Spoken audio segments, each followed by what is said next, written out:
నమస్తే అండి. ఈ సామెత ఎప్పుడైనా విన్నారా? 6 నెలలు వారితో సావాసం చేస్తే వారే వీరవుతారని. మన పూర్వీకులు సామెతలతో చాలా మంచి అంశాలను తెలియజేసేవారు. ఏంటి అంటే, మనం ఎవరినైతే ఎక్కువగా చూస్తామో, ఎవరితో అయితే ఎక్కువ టైం స్పెండ్ చేస్తామో, మన ఆలోచనలు వాళ్ళలా మారడానికి, మన అలవాట్లు వాళ్ళలా ఉండడానికి ఎక్కువ అవకాశాలుంటాయి. మీరు గమనించండి, చిన్నప్పటి నుంచి పిల్లలు పెద్దవాళ్ళ తల్లిదండ్రులు చూసి పెరుగుతారు. 1-7 సంవత్సరాల కాలంలో పిల్లలు పెరిగేది మొత్తం తల్లిదండ్రుల్ని, వాళ్ళ ఇంట్లో ఉన్న మెంబర్స్ని, చుట్టూ ఉన్న సమాజంలో సరౌండర్స్ని మాత్రమే చూసి పెరుగుతారు. ఆ క్రమంలోనే మీరు గమనిస్తే, మీరు ఏం చేసేవారో మీ పిల్లలు అలాగే చేస్తారు. మనం అనుకుంటాం, అచ్చు వీడు వాళ్ళ నాన్నలాగే చేస్తున్నారు, అచ్చు వాళ్ళ అమ్మ మాట్లాడినట్టే మాట్లాడుతున్నారు.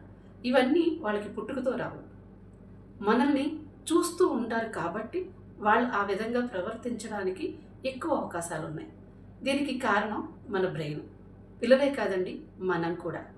మనం ఎటువంటి సరౌండర్ పీపుల్స్ తోటి మనం జర్నీ చేస్తామో, మన ఆలోచనలు, మన ఇష్టాలు, మన లక్ష్యాలు అలా ఉండడానికి అవకాశాలు ఎక్కువగా ఉంటాయి.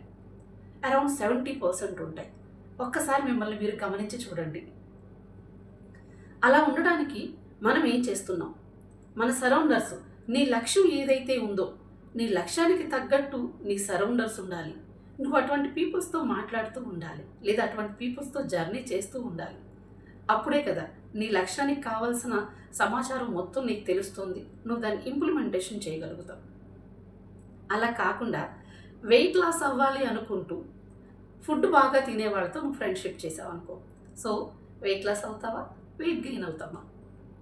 అలాగే మన ప్రతి లక్ష్యం కూడా, నువ్వు బిజినెస్ చేయాలనుకుంటున్నావు, నీ బిజినెస్కి తగ్గట్టు ఉన్న పీపుల్స్ని దగ్గరలోకి నువ్వు వెళితే నీ బిజినెస్కి కావాల్సిన సమాచారం వస్తూ ఉంటుంది. అదే నువ్వు జాబ్ చేసే వాళ్ళతోటి నువ్వు ట్రావెల్ చేస్తే బిజినెస్కి సంబంధించిన సమాచారం ఎక్కడి నుంచి వస్తుంది? నువ్వు దేన్నైనా యాక్సెప్ట్ చేయాలి, నీకు తెలియాలి అంటే నీ సరౌండర్స్ ఇంపార్టెంట్.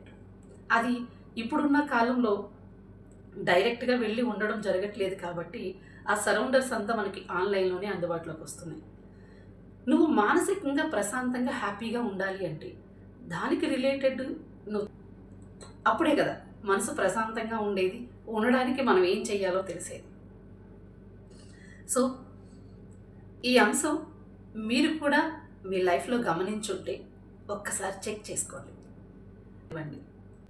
మీ లైఫ్లో అటువంటి మార్పులు ఏవైతే చేయాలో వెంటనే చేయండి. Thank you.